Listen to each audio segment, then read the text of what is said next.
Cancel culture, it's overshadowing the energy and resources that we need to be spending towards climate solutions. This is Climate Curious, the podcast for people who are bored, scared, or confused by climate change. I'm Maryam, Pasha, the director and curator at TEDxLondon and the co-host of this podcast, alongside the amazing Ben. Hi, I'm Ben Hurst, activist and advocate exploring what positive masculinities can look like, and self-confessed climate normie. Hello, curious friends. We have had a few conversations about polarization and how to talk about climate change on this podcast already, but none specifically about cancel culture and how it's impacting or slowing down climate action. And that's why we've invited this week's special guest onto the show, Jenny Morgan. Jenny is an advocate, a strategist, and a writer dedicated towards creating more collaboration within the climate movement. She lives in America's Pacific Northwest with her husband, 2 children, and 2 large dogs. And she's written a book called Cancel Culture in Climate. Jenny says that so much time is spent arguing on how we get to reach climate goals that we actually forget about the North Star, which is stopping climate change in the first place. So we are super excited for Jenny to be joining us today and to help us be better stewards in climate action and share how to have positive conversations. So welcome, Jenny. Maybe this is a good place to start. I'm literally petrified of being cancelled. I feel like everybody's scared of being cancelled though. It's a scary thing, isn't it? Because it's like everything that you build, everything that you work towards. I think it's just a reputation thing, but there is a sense that like things can just be taken away from you based on the court of public opinion, which seems, I think when you are the public, it feels very fair, but when you are not the public and you're the person in the court, that feels scary and intimidating. And you say the person in the court, which right. There is a judicial process that we all are aware of, and there are flaws in it, but there's a formula in the judicial process that when you go to court, you have a representation right. And there's a consequence attached to the infraction that you're being accused of, also innocent right. until proven guilty. And then you've got this cancel culture phenomenon, which has no formula whatsoever.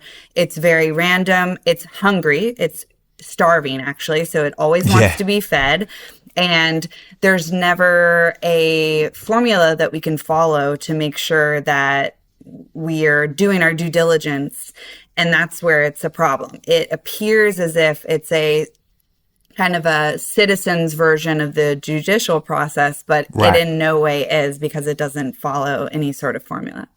And so interesting that you articulate it like that, because I've never been able to put my finger on what it is that I feel is the issue, but I just know that there's something that feels deeply unfair. It's like Batman, maybe not Batman, maybe Batman's a bad example, but like vigilante justice, you know, like a form of justice. And I think what you said is true, right? People are starving for some kind of justice, some kind of consequence to be doled out.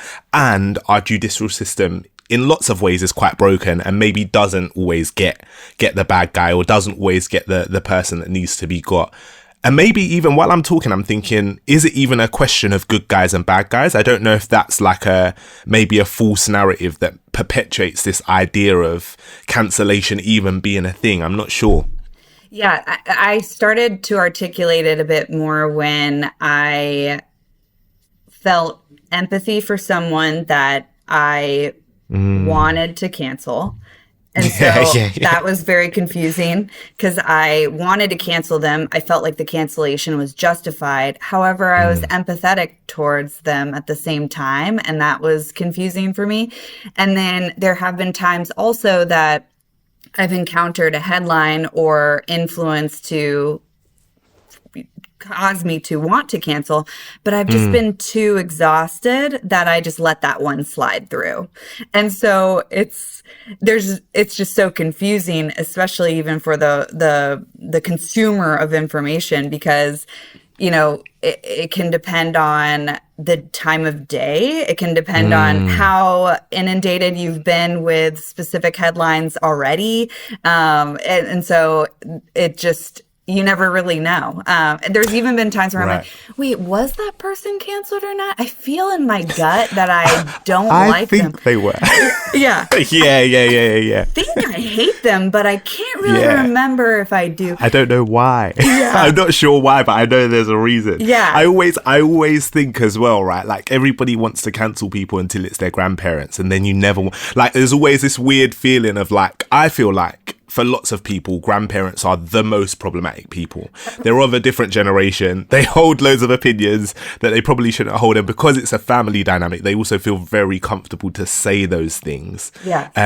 But I think there's also that dynamic of empathy that exists there that maybe is the barrier to that immediate response or that immediate cancellation that feels so final in lots of ways. It feels like it has lots of consequence attached to it. And I feel like maybe we're jumping several steps ahead in this conversation. And maybe there's some value in like, number one, outlining what cancel culture is, because that to me feels like a behemoth of a thing. And like we said, right, it feels very scary, feels very overwhelming. But then also, how does that link to climate? How does that link to the climate crisis or the climate movement? I don't know which side is getting cancelled for what. I feel like my algorithm's feeding me a lot of stuff that's like very, very intense. But number one, what is cancel culture? And then number two, how does that actually link to the conversation that we're having about climate and climate justice? So cancel culture, just to simplify it, it's the emphasis on controversy. And so you're prioritizing this seeking out controversy over actually seeking out solutions. And so you're spending your energy and your resources trying to find who's made a mistake and who's somehow gotten through versus actually finding out how are we progressing towards our common goal, which is climate success and climate security. And so everyone's canceling each other. Everyone is fearful of cancellation. And so you talk about your grandparents, and not yours specifically, everyone's grandparents. Mine are cool. Yeah, yours are great. But there's, with our grandparents, there's humanity and nuance that we allow to come through because we understand their history, we understand their perspective, we understand the struggles that they might be going through. And so we attach this humanity and nuance to them, yet we don't do it for our neighbor. We don't do it for that company that's trying to say they've reduced their lip gloss water usage by 30%. We don't give anyone that benefit of the doubt when it's in this type of public forum, whereas our own friends and family and loved ones, we're allowed to let it slide. And so this form of cancel culture exists in all types of movements that have a lot of pressure that they're under, and that also require the masses to move forward. So now that then engages this type of who's on the right side and who's on the wrong side, and I'm going to make sure I find out who they are. We're trying to identify, who's on the team and who's not. And it's really taking us away and overshadowing the energy and resources that we need to be spending towards climate solutions. And I find this fascinating. I find this fascinating because even while you're talking, sorry to interrupt you, but while you're talking, I'm thinking, but they're going to get away with it. And I don't know who they is, and I don't know what it is that they're going to get away with in my mind. But there's a real sense of like, there has to be something. Like, we can't just all work together towards a common goal, because I need to see somebody be the fall guy, and somebody needs to carry the consequence for whatever's going on.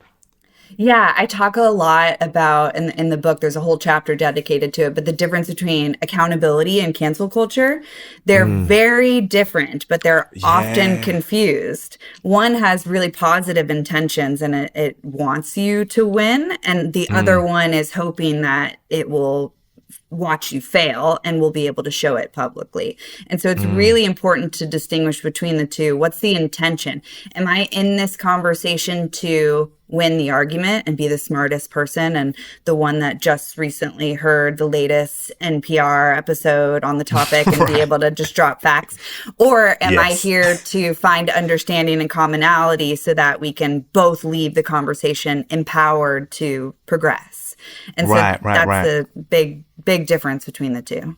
And it feels like I can't help but think that there's some link to polarization here that removes that kind of community aspect. Because in my mind, when you talk about the difference between cancel culture and accountability, my brain goes straight to, one of them exists in the zeitgeist and one of them exists in community, right? Where accountability is about, once we know somebody's made a mistake, how do we reconcile them with community? How do we get them to take responsibility for whatever the harm is that they've caused and then move forward so that harm isn't caused again?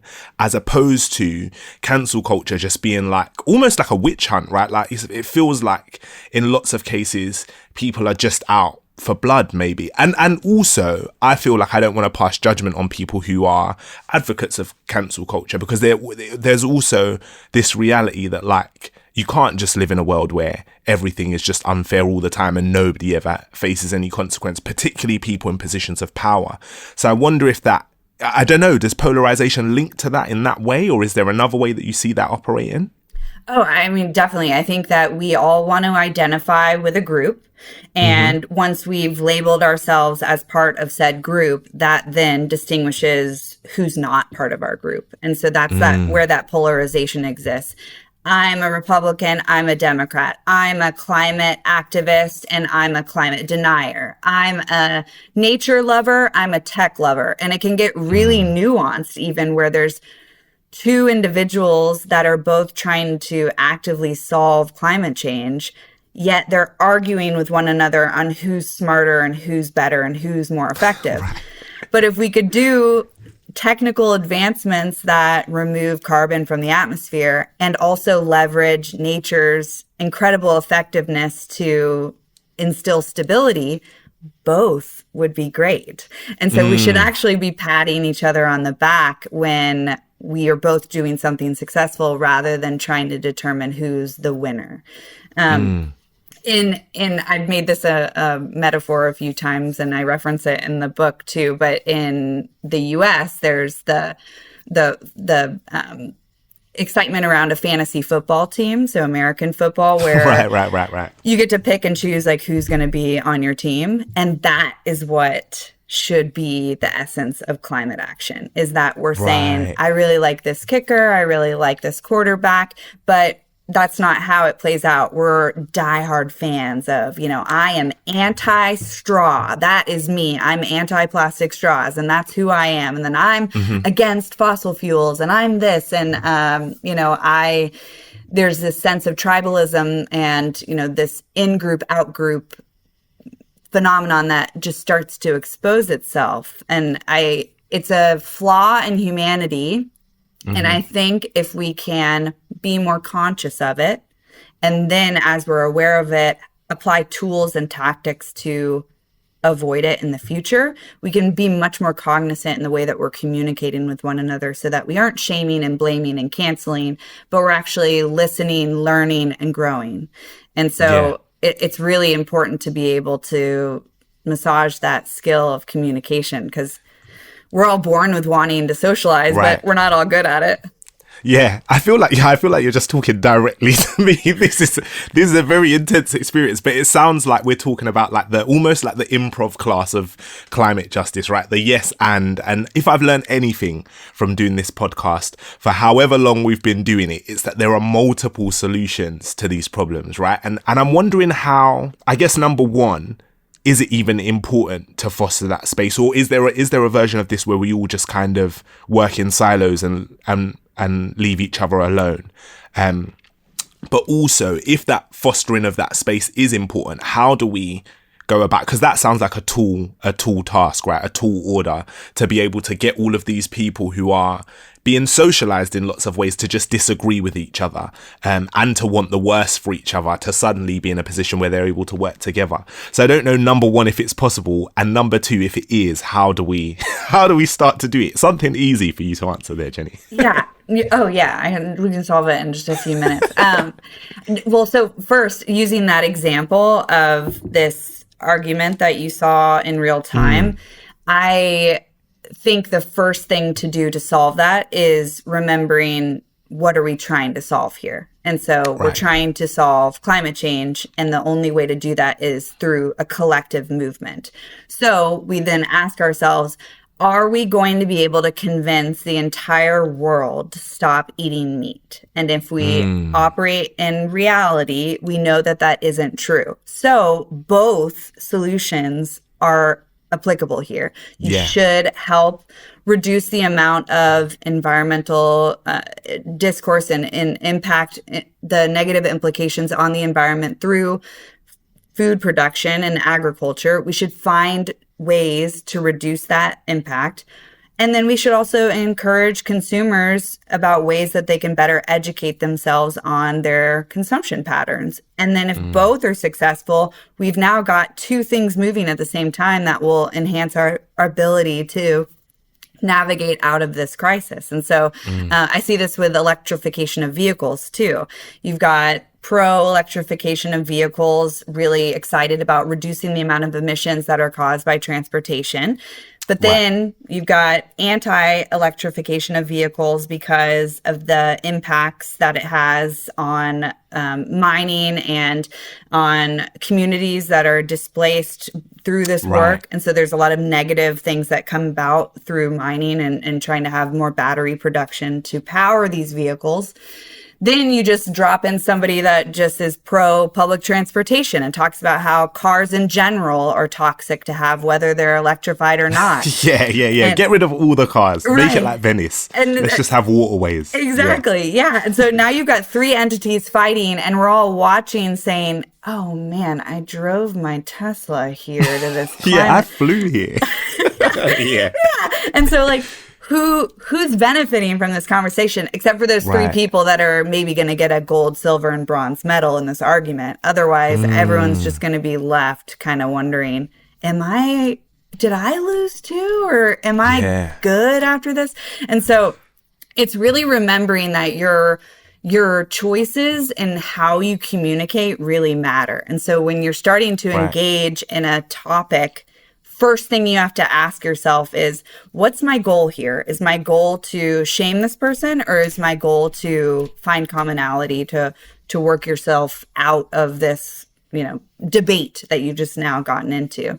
I think this is the thing that I always get stuck on, is where do we see this stuff happening? I think electrification of vehicles is a really, really good example, and something that I've been confused about even whilst doing this podcast. We did an episode about Formula E, which was really, really interesting in terms of the progress we're making. And then the next week you could be talking to somebody who's like, we should just get rid of cars, or everybody should just ride on buses, nobody should own a personal car, or whatever it might be. And there are so many different ways of approaching maybe one issue. I'm wondering if there are other examples that you've seen, if there are other examples that stick out to you where you've seen this at play. Oh yeah, the carbon markets, that's a easy one. To explain what that is, it's carbon credit is kind of like a token that represents a positive impact. And so that's what it's used for. You can either generate these tokens by doing good things, or you can purchase these tokens to make amends for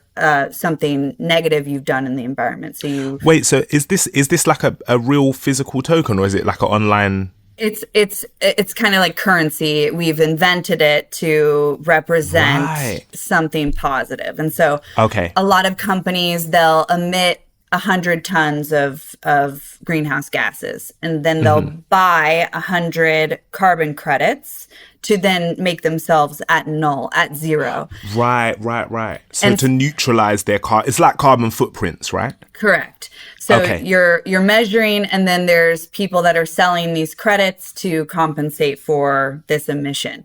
But there's a ton of controversy around carbon credits because there have been some that have falsified information. Right. And, that's then made the market seem very lacking transparency, lacking accountability. Some accuse this market to be a way to pollute and then make amends for it later, so you can be naughty all year long and then just pay for a bunch of credits. And then that so it's like cleaning the house before Christmas, right? It's trying to get back in that good list. Yeah. Or you show up to do some sort of civil act in December, but then you're not very kind to anyone throughout the year.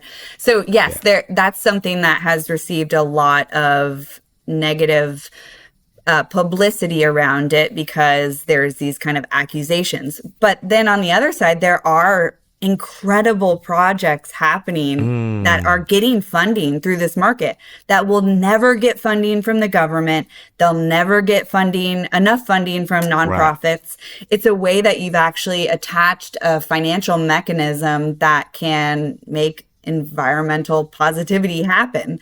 And so you've got these two sides, and there's arguments about it all the time that happen where, people are accusing an oil and gas organization that's buying a bunch of credits as a liar and unwilling to participate.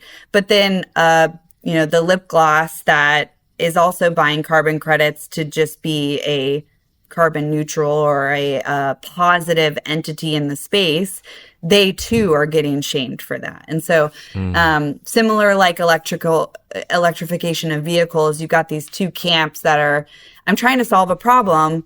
Well, it's not good enough. And it's like this perfection. Right. We're putting perfection onto people and onto organizations, and it's never going to be about perfection. It's always going to be about progress. It reminds me of that adage that I think I heard on the podcast maybe a few years ago of like, we don't need one perfect climate activist. We need millions of imperfect ones. And in the same way, maybe we don't need one perfect solution. We need a bunch of imperfect solutions that move us closer to that goal. I'm wondering if we don't get this conversation around cancel culture and polarization correct, what happens? We'll continue seeing this divide. The divide will start to become even larger. The problem is we're trying to solve a problem in real time. So we're watching everyone try things and iterate, and it's all happening publicly. But we have to remember that where we are today is an accumulation of behavior over hundreds of years. And so we're here today trying to solve a problem, and it won't be a flip of a switch. And so we have to understand that and be empathetic towards that. And so if we do not have empathetic conversations where we're holding ourselves responsible for having positive conversations, then we're going to continue fighting. We'll continue to encourage people to not participate, which is the opposite of that. Right. We'll accidentally shame organizations that are doing incredible work, and now we've shamed them, so they'll just stop doing it. They'll just stop it. What's the return on their investment? I mean, they're just going to be shamed for doing something good. Might as well stop. They're public humiliation. Yeah, for doing something positive. And so it will be continued to be confusing and very argumentative and very siloed. And this is not a crisis that we can do in a vacuum. It is something we have to do that some people are going to be on step 5,000 in their journey. Some people are going to be going on step 1, and both are stepping towards progress. That's 5,001. And so, it's great. And so that should be something that we do. My mom has done, now I've outed her, but she'll love it.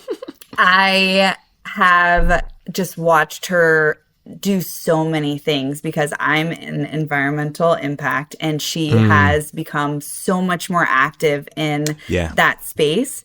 But there's no way she's ever going to compost. No way, because it's gross. She doesn't want. It is disgusting. I resonate with your mum on that one. Yeah, she does. I don't want those fruit flies in my house. If there was a fruit fly in my mom's house, she would just leave, I think. And so it's never going to happen. But should I shame her for that? Or should I celebrate the fact that she's collecting plastic wrap in a drawer that's hidden away from the public, no one to see. Yeah, no one knows. Clean. But she's bringing it to Target, which has a plastic buyback program. And so that is something that's really, they bought solar panels and saved up for it for years to do that. And this is someone that has never dabbled in climate activism ever. And should I focus on the composting, or should I focus on the fact that she is a rock star and has completely changed her life?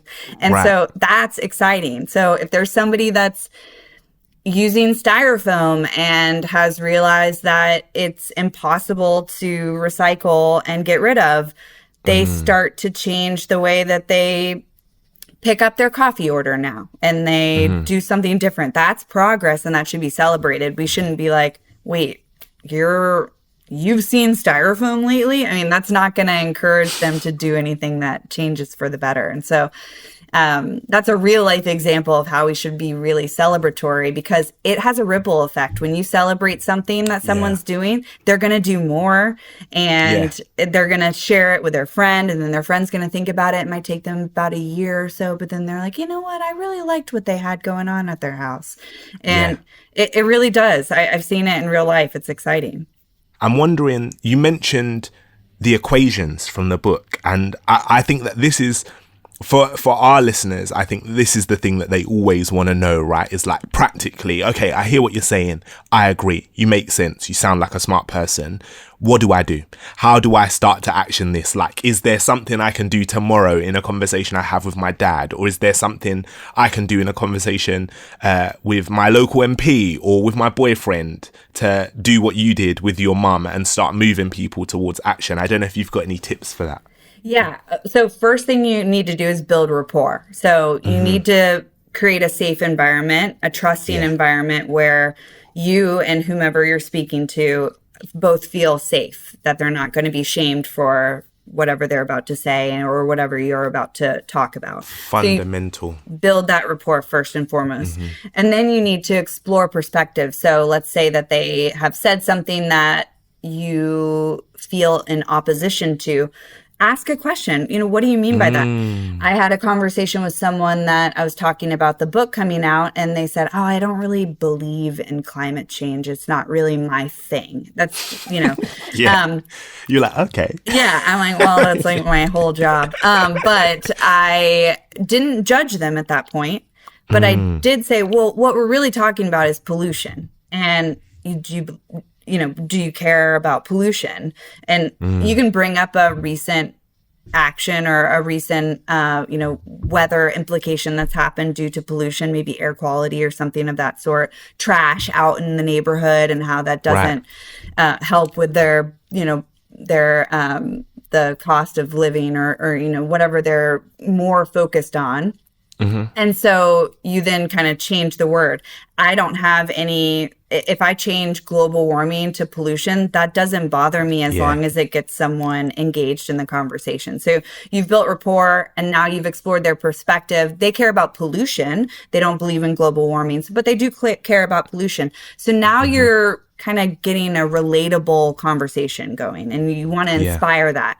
So what's something that would help if pollution was reduced? How would that help your life? And so now you're kind of getting into this relatable conversation, and you're getting into change talk now. You're not talking at them, you're talking about actually behavioral change.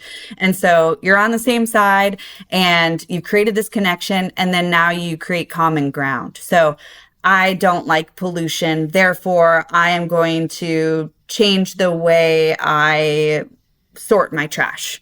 And what that's done is it's reduced pollution. I'm happy, you're happy, and we've all found a commonality that can bring us towards the goal. And so I go into the book about how I worked with a somewhat controversial decision maker at an organization that some would cancel me for even talking to them, and because they are a bit problematic. And we worked through these steps, and now they are participating in climate action. Are they the best? No. Do they still do shameful things? Yes.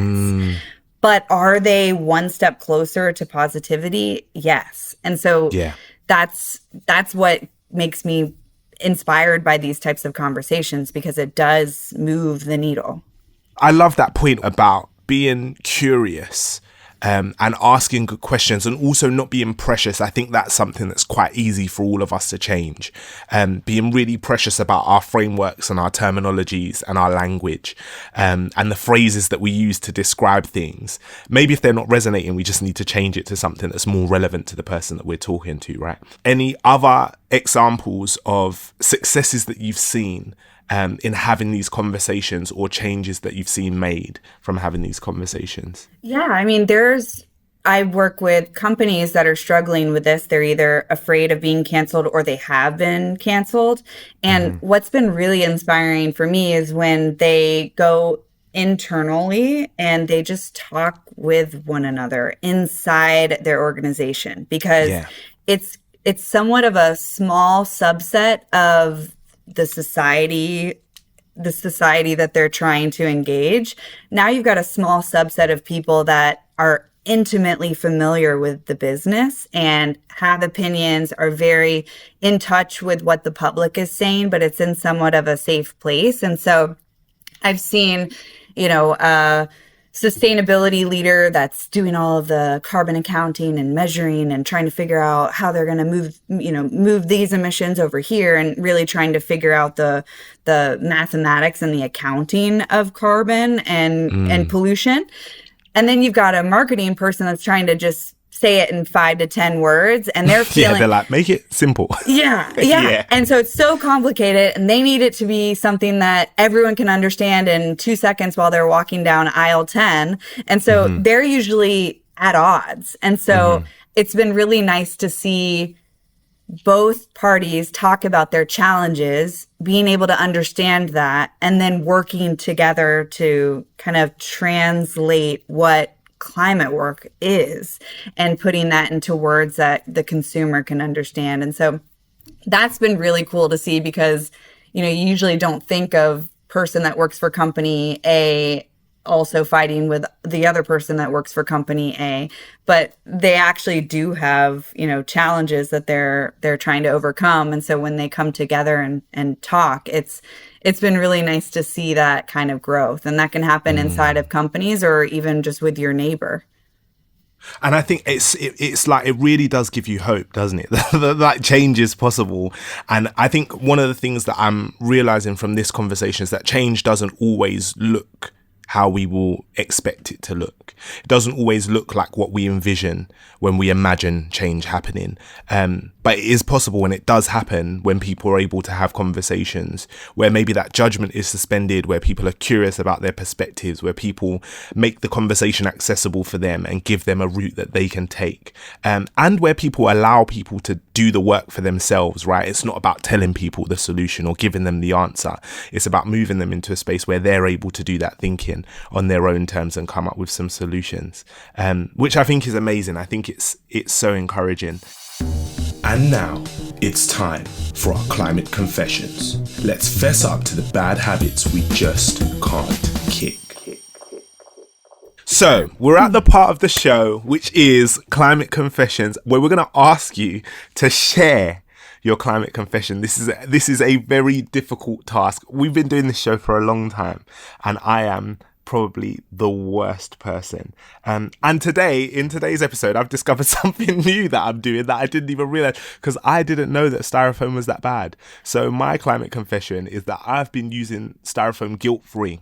I've been using that stuff up and disposing of it at every possible opportunity. I don't think I've ever kept anything made of styrofoam. We still buy styrofoam cups for like parties, barbecues, For Christmas, I think we've got some downstairs for people to have their teas and coffees in, because it's just easier than washing up cups. But I've learned today that maybe that's not the best. Maybe that is not the best way to approach the issue. So my confession is that I am a styrofoam cup abuser. And I promise, by next season, I will have made the change and cut styrofoam cups out of my consumer usage. Jenny, I don't know if you've got a climate confession. I hope you have. Well, I also hope you don't, but it's up to you. You go for it. What's your climate confession? So I have a heater that blows on my legs all year round. And it's an old heater that just oscillates right next to my legs. I love the feeling of it. I'm often very cold. I work in a basement that's cold. Even in the summertime, it's cold. So the air conditioning might be blowing in the house to keep the house cold, but my legs need the heater. So I could have air conditioning and a heater going at the same time. Yeah, that is excessive. So, yes. Yeah. So, that's problematic, but I don't have a solution for it right now, which is kind of where we're at. I'm sorry. I'm gonna keep on using it. Yeah, I think it's a circular. I'm gonna make it medical so you don't cancel me. I said medical. I have a doctor's note. Necessity. Yeah. But my legs and my feet are often very cold, so I'm just blowing that heat. Laughing about this is the exact opposite of cancel culture. It's not shame-based, it's really positive. So I thank you for welcoming me to this conversation and blowing hot air on my legs during the whole thing. You're so welcome. And thank you I think you're also role modeling something here, which is really important, right? Which is that we're actually all in this together. No one's perfect. No one's getting it 100% right. And therefore, no one really has the right to cancel anyone or judge anyone in that way. At the same time, we can't stop having conversations about where things are going wrong and pointing the finger at things that are incorrect. But maybe moving from a model of cancel culture to a model of accountability is a solution here. But Jenny, thank you so much for talking with us today. Thank you so much for sharing. I cannot wait to read this book. I feel like it's going to be so applicable to my other pieces of work and everyday life conversations. So I'm really, really excited to read it. And thank you so much for chatting with us. Thank you. I appreciate it. Thank you for joining us this week. We really hope you enjoyed this episode. If you did, please hit the follow button to make sure you get next week's release. We are now officially crowdsourcing Climate Confession, so please leave yours in the ratings and the reviews section, and we'll shout out for you next time. And shout out to our fabulous team behind the pod. This episode was produced by Josie Colter, artwork designed by Rebecca Mingus, curation by Maryam Pasha, mixed and engineered by Ben Beheshty, music also by Ben Beheshty, presented by Ben Hurst and Maryam Pasha. Remember, stay curious.